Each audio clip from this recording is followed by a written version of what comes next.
In the midst of the incessant roar of engines and the suffocating heat that envelopes the afternoons along Highway 57, the one that crosses central Mexico from San Luis Potosí to Matehuala, there are experiences that are not posted on social media or discussed over dinner.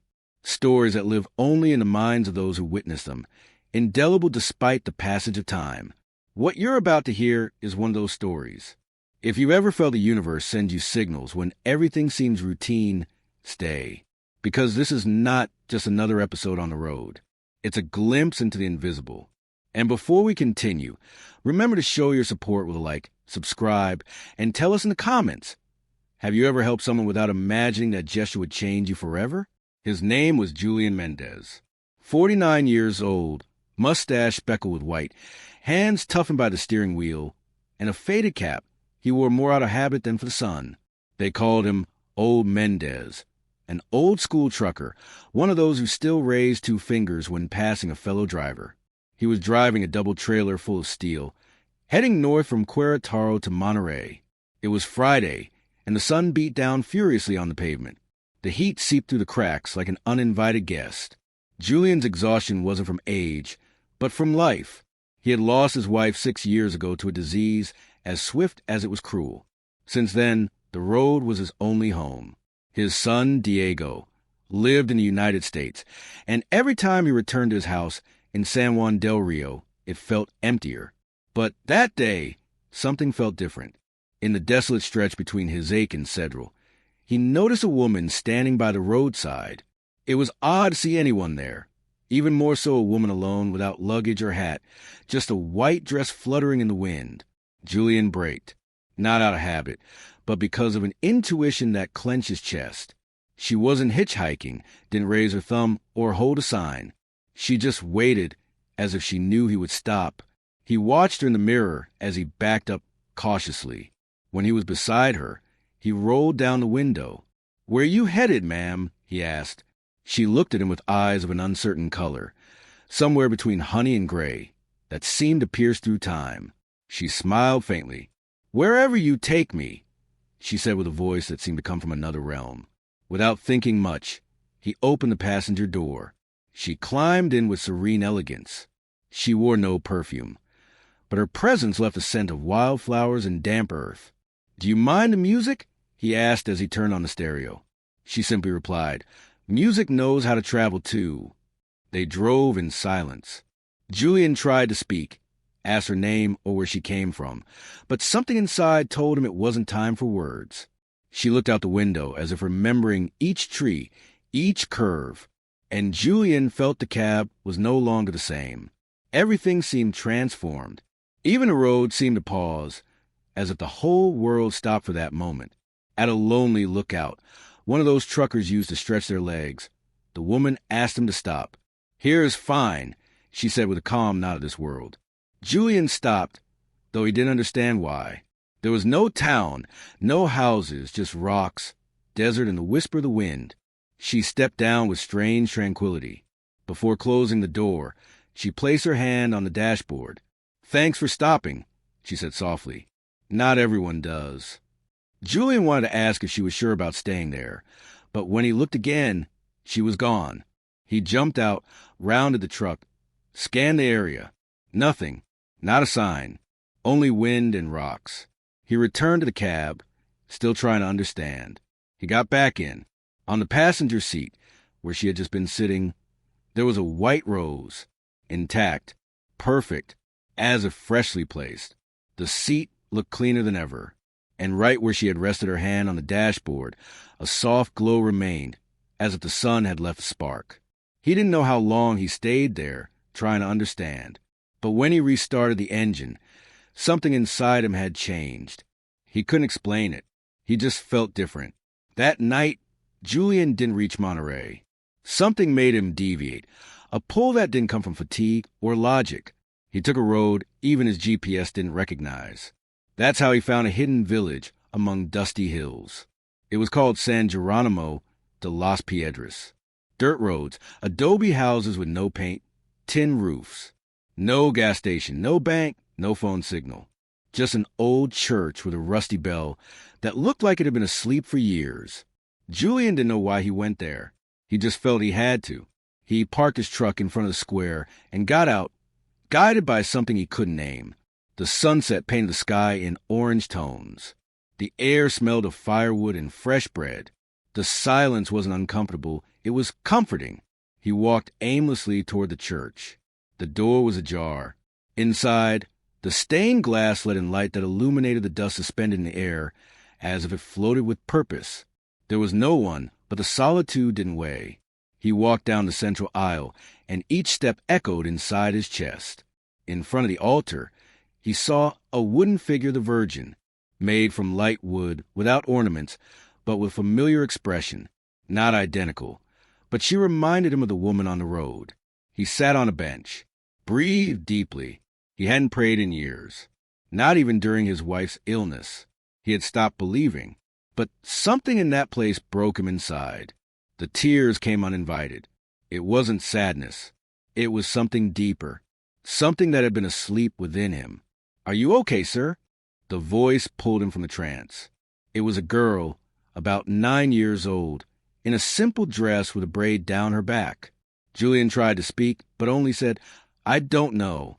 The girl sat beside him without hesitation. "My mom says when you don't know how you feel, it's because your heart is remembering things your head has forgotten." Julián smiled with wet eyes. He couldn't recall hearing anything so simple and so true. "And what are you doing here alone?" "I live here," she replied. "My mom is at home, but I like coming to talk to the Virgin. Sometimes she listens, sometimes not, but I always feel better." He looked at her closely. There was something special about her. Not just her maturity. It was her presence, her way of being. "And what's your name?" "Luz," she said with a smile. A chill ran down his spine. "Luz what?" "Just Luz," she replied as she stood gently. "Want to come to my house? My mom always has coffee and bread for those who come from far away." And without knowing why, Julián agreed. They walked along dirt streets to a modest house, with mud walls and a palm cross on the door. A woman came out to greet them. She looked a little over 30, with sun-worn skin and firm, work-toughened hands. She greeted them kindly and invited them in. The table was already set. Hot coffee, freshly baked bread, and that cozy aroma only found in humble homes. Julián sat with gratitude and began to recount part of his journey, though he chose not to mention the woman he had seen on the road. He feared they wouldn't believe him. "There are roads that lead us right where we're meant to be," said the woman as if reading his thoughts. "We don't usually get visitors, but those who arrive rarely leave the same." They chatted for a long while, spoke of simple things, the weather, the bread, traditions. Julián couldn't remember the last time he had such a natural and honest conversation, without checking the time or worrying about the cargo. Before he left, the girl approached and handed him a small silver medal. "So you remember me," she said. "You were the one who decided to stop." Julián asked, "Stop for what?" But she only gave him a smile. Back at the truck, he noticed someone sitting on the step. Not a vagrant, but an old man with a weathered face, gray beard, straw hat, and wooden cane. "Coming from the south?" he asked without turning. "Yes," Julián replied, resigned to the day's oddities. "And heading north?" "That's right. Then be careful. Not all roads lead where you think," warned the old man as he slowly disappeared into the darkness. Julián climbed up, started the engine, but didn't drive off immediately. The white flower was still on the seat beside him, intact as if placed just seconds before. Beside it, the medal the girl had given him glowed softly. He looked up at the sky. It was now a deep blue, sprinkled with stars. A strange calm enveloped him. It wasn't happiness or relief. It was as if, finally, everything made sense.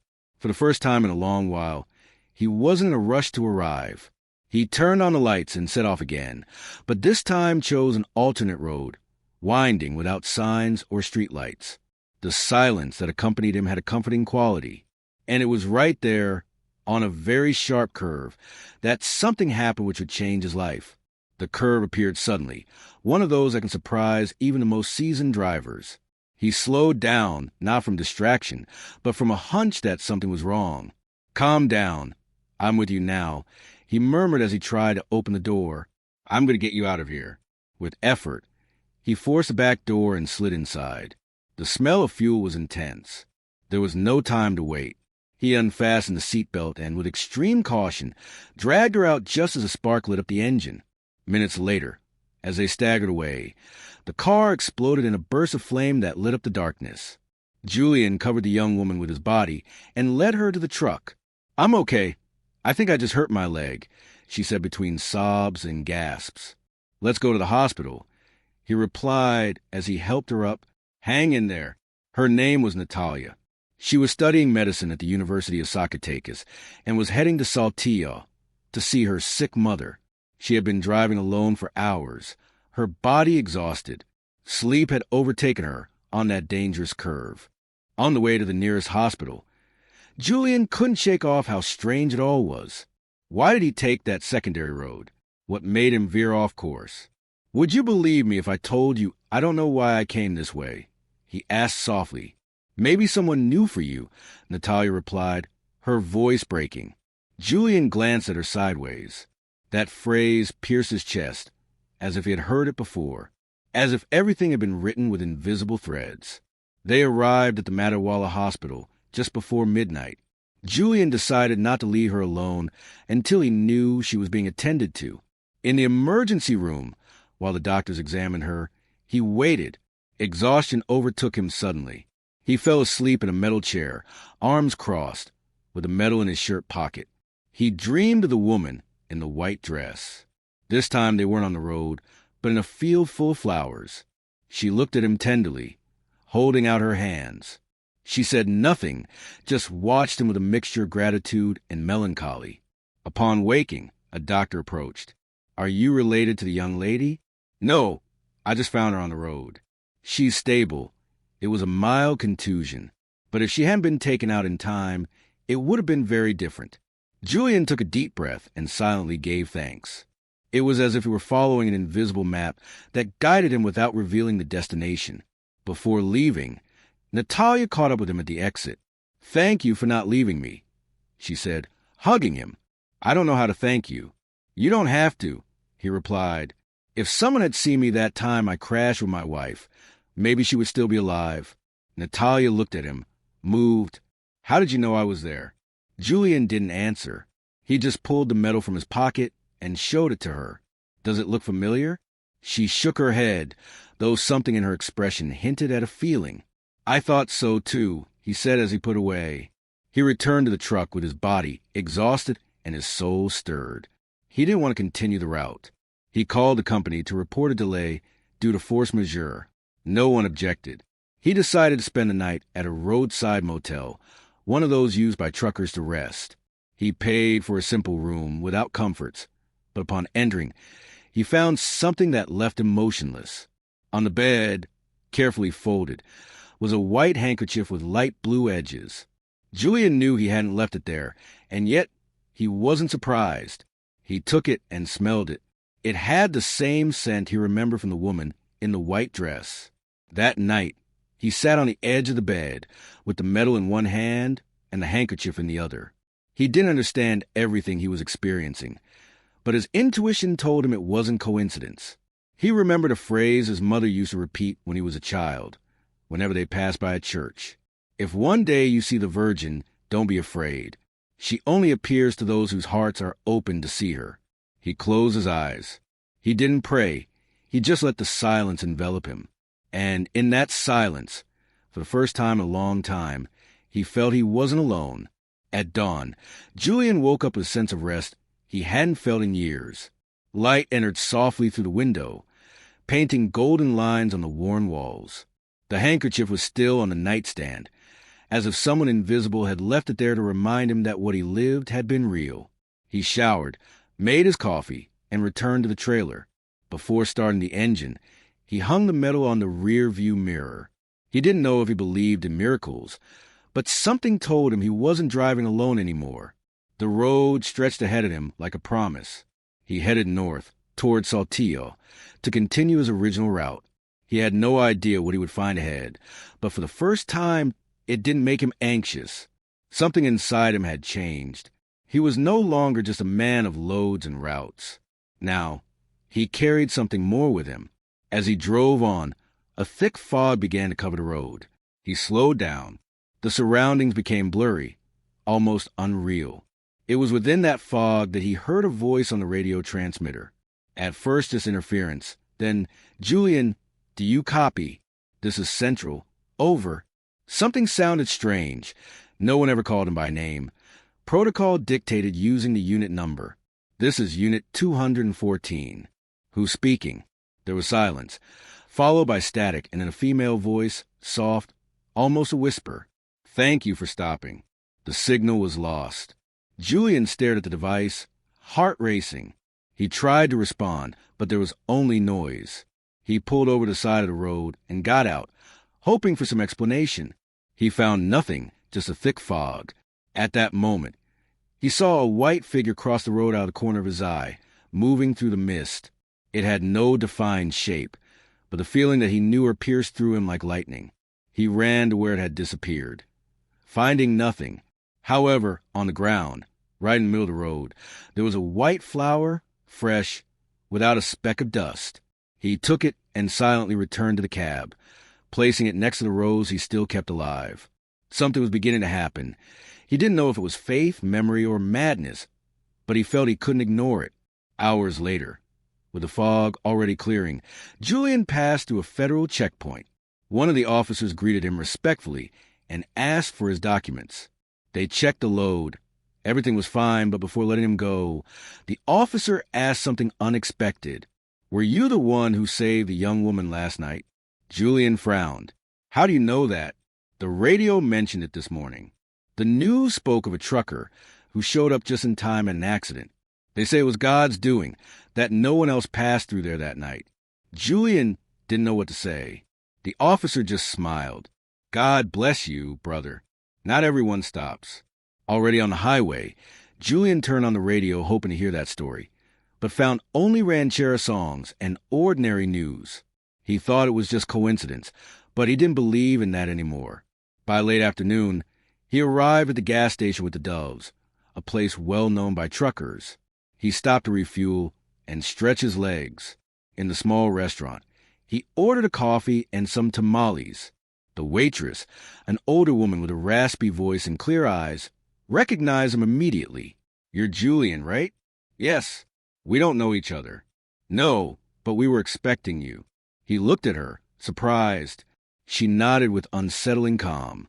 "A woman came by yesterday dressed in white with a rose in her hair. She said you'd be passing by today, and that I should give you this."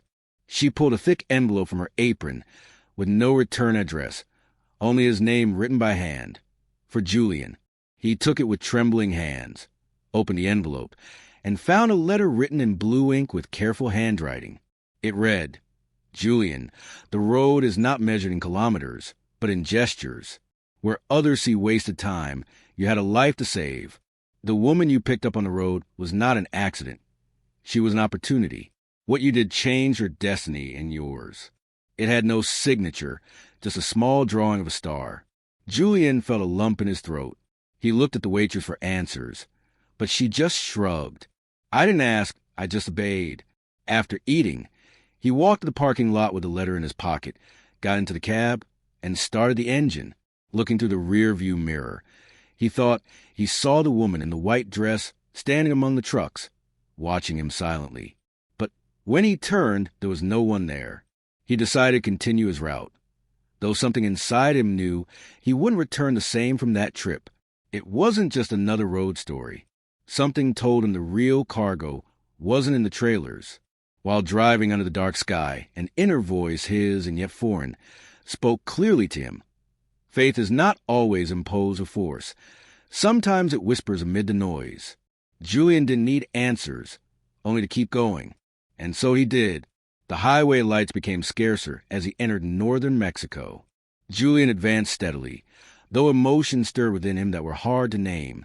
It wasn't fear or anxiety, but something deeper, an intuition, as if the world was about to reveal something he had been waiting for years without knowing it. Night fell completely, bringing with it a dense silence, broken only by the engine. Julián turned on the radio, but all stations seemed dead, just static. It was as if he had entered a place where time stood still. Suddenly, a figure appeared at the edge of the road. Julián braked abruptly. It was a woman standing beside an old, abandoned chapel. She was dressed in white as before, but this time she seemed real, solid, and yet inexplicable.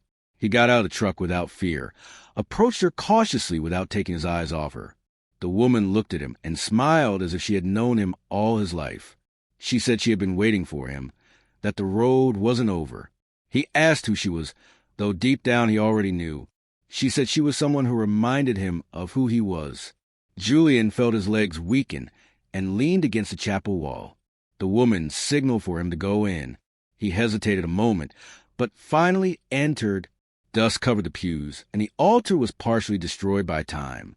However, a lit candle illuminated the center of the place. She said it had all started there, that he had prayed for someone years ago. Julián squinted. He vaguely remembered a night in his youth when his wife was ill and desperate. He entered that chapel to pray. He had completely forgotten.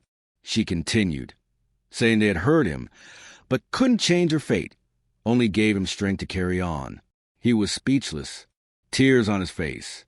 Julián descended immediately. He asked the child if he was okay, where his parents were. The boy didn't speak, only raised his arms as if asking to be carried. Julián wrapped him in his jacket and took him to the cabin, offering him water and cookies. Little by little, the boy calmed down. Finally, in a low voice, he said his mom was back there and wasn't getting up. Julián's heart stopped for a second. He asked where. The boy said in the ravine. The car had fallen. Without wasting time, he turned back until the child shouted that it was there. Beside the road, the land dropped steeply. Julián grabbed a flashlight and descended with the child in his arms. After a few meters, he found the car wedged between bushes and rocks. Inside, a woman unconscious with a bleeding head wound. He called emergency services with the little signal he had. He gave the coordinates, aware that help would take time to arrive. Meanwhile, he did his best to keep the woman stable.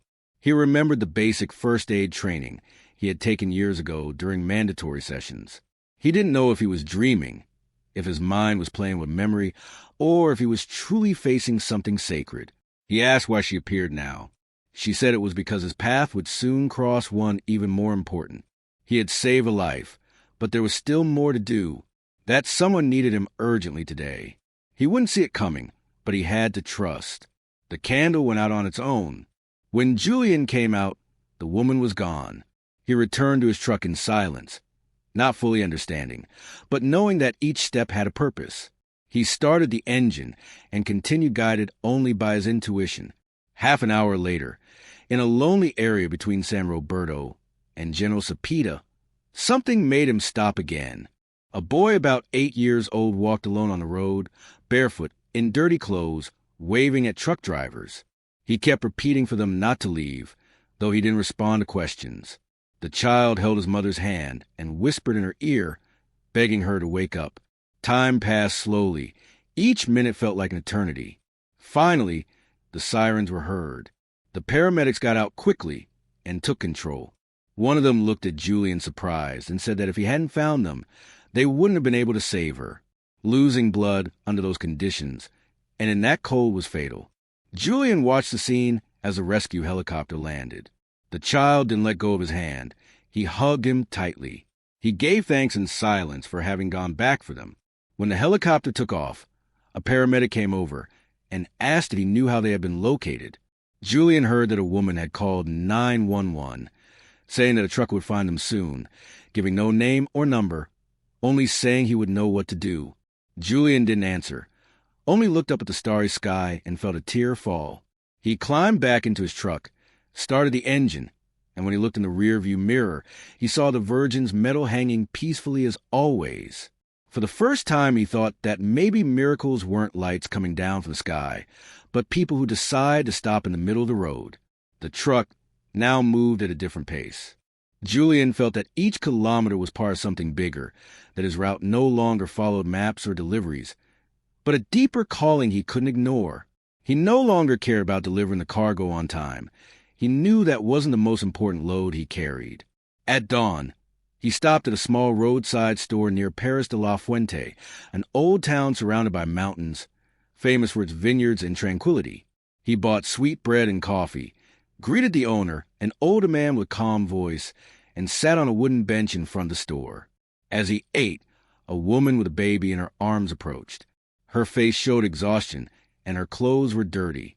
She asked for a coin, but Julián offered her food. She accepted without saying a word, sat beside him, and ate with the urgency of flowers seeking sunlight. The baby slept soundly on her chest. Julián asked if she had somewhere to go. She shook her head, and for the first time in a long while, a calm smile appeared on Julián's face. He told her he would take her with him. At first, she hesitated, but there was something in his gaze that brought her peace. They got in the truck. He gave her a comfortable seat, a blanket, and continued on to Torreon. During the trip, she spoke little, said she had escaped a violent relationship and had been walking with her son for days in search of refuge. Julián needed no more details. He knew when someone was telling the truth. He promised to take her to a reliable shelter in the city, run by a friend of his sister, who helped single mothers start anew. That promise gave her a sparkle in her eyes he hadn't seen since she got in. When they arrived in Torreon, they found the shelter, a simple but clean house, with a small garden full of plastic toys. A woman with curly hair came out to greet them and asked if he was Julián.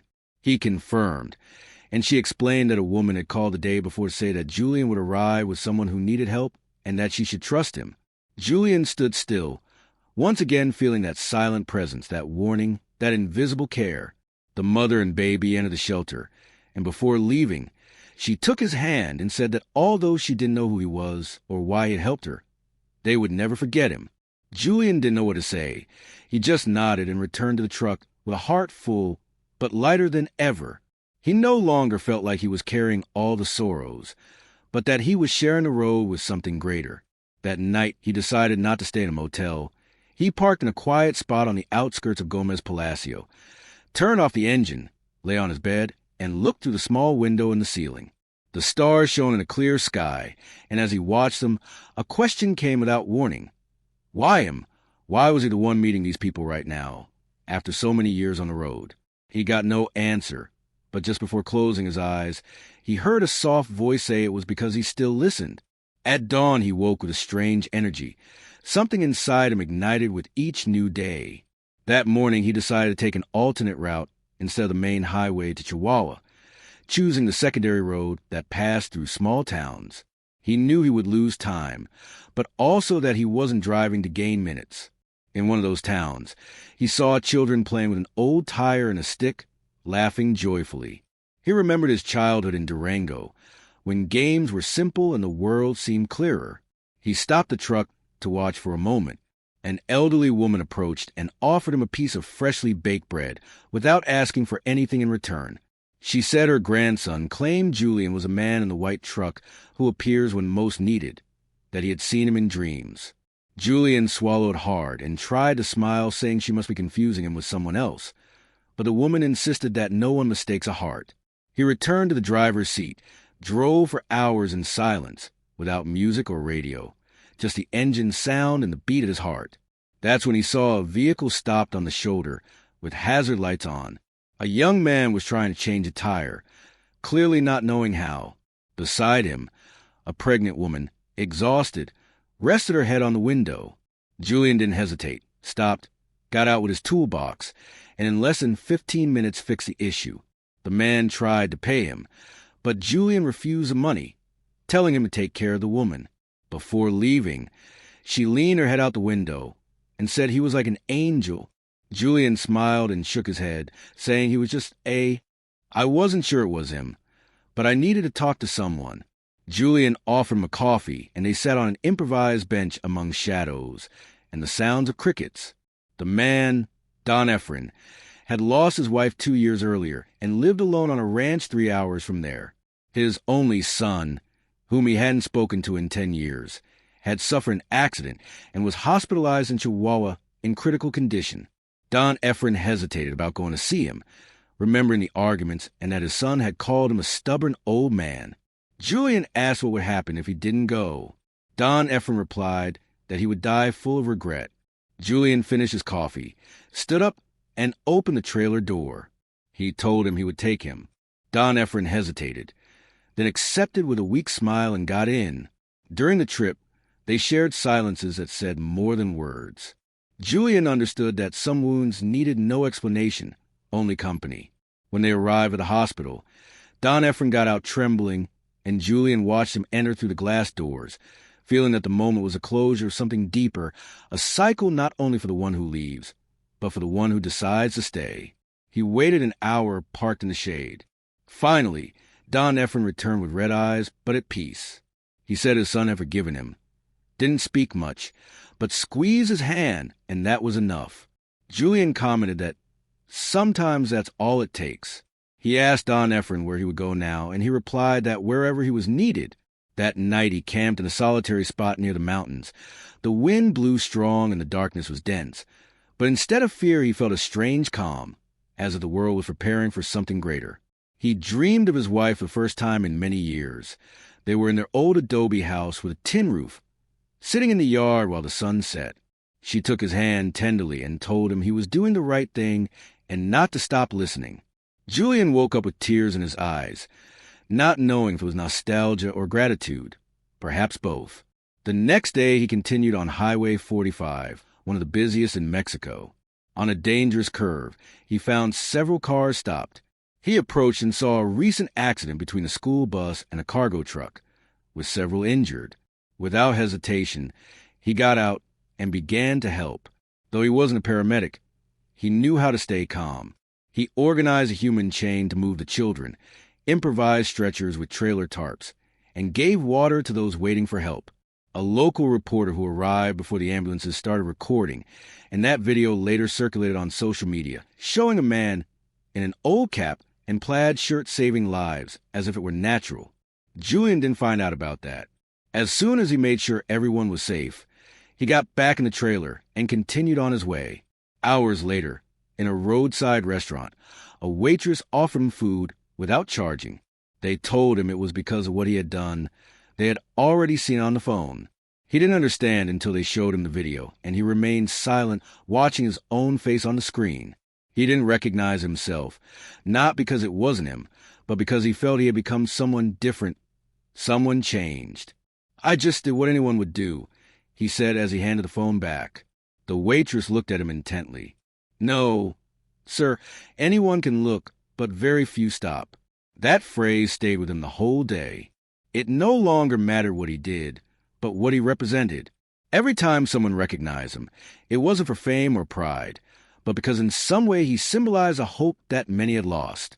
Julián understood he wasn't a hero, just a reflection, a reminder that kindness, faith, and time for others still existed. At nightfall, as he crossed the plains toward Delicious, he saw in the distance a person walking by the roadside. He stopped the trailer again, but this time it wasn't a woman dressed in white, nor a child, nor an old man. It was a lost young man with an empty gaze. "Want a ride?" he asked. The boy got in without saying a word. He was covered in dust and seemed to have gone days without eating. Julián offered him food in silence. When he finally spoke, he said, "I was thinking of throwing myself off the bridge, but your truck passed first." Julián didn't respond, just accelerated and kept driving under the starry sky. He knew his journey wasn't over. For the rest of the night, he drove in silence while the young man slept beside him. His breathing was heavy, as if he carried not just physical fatigue, but a deep and prolonged sadness. Julián asked nothing, because he knew that sometimes just being there, driving without talking, was enough. At dawn, they stopped at a small stand near a grocery store, close to Villa Ahumada. He bought bread, fruit, and hot coffee for the boy who still kept his gaze down. "What's your name?" Julián asked as he handed him a bag of food. Matthias replied in a low voice. "Where are you going?" "I don't know," he said, swallowing hard. "I have no one. I left home a while ago. I thought no one would care if I left." Julián nodded, understanding more than was being said. They shared breakfast in the hood of the trailer, while the sun rose among thin clouds. "And you, why do you do this? Why help strangers?" Julián took a moment before answering. "Because someone helped me when I didn't even know I needed it. Since then I follow the road that opens before me." Sometimes it makes no sense, but it always takes me somewhere. Matthias said nothing else, but after finishing eating, he got back into the truck of his own will, without Julián saying a word. The next stop was a small church on the outskirts of Jimenez. Julián wanted to light a candle, not for himself, but for all those he had encountered, those who carried pain, those who hadn't said goodbye, those who were still waiting. While standing in front of the altar, he saw an older woman sitting in the last pew, with her hair tied back and a rosary in her hands. She cried silently. Matthias also noticed her. Something changed in his gaze. He approached slowly, as if something was pulling him. Julián stayed behind, allowing the encounter to unfold without intervening. The woman looked up as she felt his presence. They stared at each other for a long time. Then Matthias, with a trembling voice, asked, "Are you Maria Elena?" The woman brought her hand to her chest. Time seemed to dissolve. She was his grandmother. They hadn't seen each other more than 8 years, since the family fractured due to arguments and distance. Matthias believed she had died, but there she was, alive, praying for her grandson's return. Julián, from the entrance, felt the atmosphere grow lighter. He didn't come closer. It wasn't necessary. That night, he camped alone while Matthias stayed with his grandmother. He had fulfilled another mission, although he never saw it that way. For Julián, they were just meaningful coincidences. The next day, he received a call from an unknown number. "Mr. Julián Morales," said a male voice. "This is Father Sebastián from the Church of Our Lady of San Juan. The woman you brought a few days ago, the one in the white dress. We know who she was." Julián straightened in his seat. "What did you say?" "You weren't the only one who saw her. Other parishioners describe her the same way you did. Young, long hair, peaceful smile. But that woman died over 30 years ago. She was very devout, helped travelers. She died in an accident on that same route where you found her." Julián felt his chest tighten. "Are you sure?" "Yes. The strangest thing is that everyone who has seen her since has experienced extraordinary encounters, lost people finding each other, changes in life decisions. I don't know how to explain it, but some believe she continues to help from the other side." Julián hung up without saying more, not out of fear, but out of respect. He sat staring at the horizon for a long time. He had felt something special that night. The presence, the peace, the way she looked at him. He opened the glove compartment. The white handkerchief she had left was still there. He didn't know what to think. But one thing was clear. Since he picked her up, his life had taken a path where each stop seemed drawn by an invisible hand. He decided to keep driving, this time heading south. He had heard of a town in Zacatecas where a family needed help transporting supplies after a strong storm. As he drove down the road, with the clouds reflected in the side mirrors, a phrase crossed his mind like a whisper. Miracles don't always come with heavenly light. Sometimes they come in the form of someone ordinary who stops where no one else would. The wind brushed against the window. Julián smiled. He didn't know how long his journey would last, or how many more lives he would encounter. But something inside him was certain. He was exactly where he needed to be. And as the road disappeared between hills and golden fields, he understood that he wasn't just carrying cargo in the trailer. He carried stories, goodbyes, reunions. He carried lives intertwined by invisible threads. He carried hope, and that was the most valuable load. The road to Zacatecas stretched between green crops and towns asleep under the midday sun. Julián drove calmly, without hurry, but aware that his presence had meaning. Upon arriving in Nachislan, the radio signal became intermittent, and only the wind and the engine filled the cabin. In his pocket, the white handkerchief remained. Sometimes he would take it out and look at it, as if by doing so he could better understand what he had experienced. He knew not everything needed an explanation. Some things simply are. Upon arrival, he was greeted by a man named Sergio, dressed in work clothes and a worn-out hat. "Thank you for coming, Don Julián. Everyone here has needs, but there's one family that lost everything. They don't even have a house left. The water took even the photos." They continued down a dirt road to a hill with remnants of walls and fallen trees. Among the rubble, a woman with 2 children cleaned the land. Her face showed resignation, but her eyes burned with hope. Julián got out of the trailer and began unloading the boxes. Rice, beans, blankets, utensils, medicine. He didn't say much, just worked alongside them, shoulder to shoulder. When they finished, the youngest boy, no older than 7, offered him a stone. "For you to carry it with you. It's from here, from my home, so that you never get lost." Julián put the stone in the same pocket where the handkerchief was. "Thank you, champ. I'm not going to let it go." That night, in the square, the neighbors invited him to dinner. They made tacos over fire, served coffee in clay mugs, and told old stories. Julián listened in silence, feeling that each word wove another thread in that invisible web that united his journey. When it was over, an old woman approached him with bright eyes and a melodious voice. "You are the one who carries souls, right?" Julián was confused. "What makes you say that?" "Someone told me in a dream that there's a man in a white truck who doesn't carry cargo, but miracles." Julián was left speechless and only smiled, kissing her hand as a sign of respect. At dawn, while preparing to leave, a light mist covered the town. As he checked the tires, he saw a figure walking along the road in the distance. At first, he thought it was someone asking for help, but he recognized the silhouette, the posture, the long dress, the serene step, the woman in white. This time she didn't look at him or raise her hand to stop him. She just walked slowly in the opposite direction. Julián didn't move. He just watched her until fog completely enveloped her. He felt something settle inside him, as if the story that began that night ended not with farewell, but with a deep understanding. She never needed him to carry her. She was the one who carried him. He got into the truck with the stone and the handkerchief in his pocket. He started the engine and looked at the road through the windshield, knowing that every kilometer was no longer just distance, but destiny. As he drove south, he thought of all the people he had met.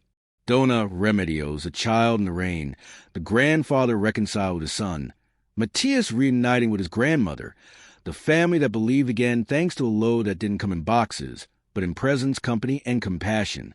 Each one had left him something. A sigh, a word, a look, and in that silence, Julián had also been transformed, because sometimes roads are not drawn on maps, but in the decisions we make when no one forces us. In the moments when, even in a hurry, we choose to stop. The sun was already rising when he passed a rusty sign that said, "Next town, Hope." Julián laughed softly. "Just where I'm going." He accelerated, not to get there faster, but because his heart asked him to continue. He knew that up ahead, at some dusty crossroads, someone would be waiting, not for a miracle, but for a gesture. Because true miracles are not lights in sky. They are shared silences, unexplained hugs, paths diverted by love. And as the wheels turned and the landscape opened up before him, Julián understood that the heaviest load was not behind, but inside his chest. But he also understood that this load was not a burden. It was his mission.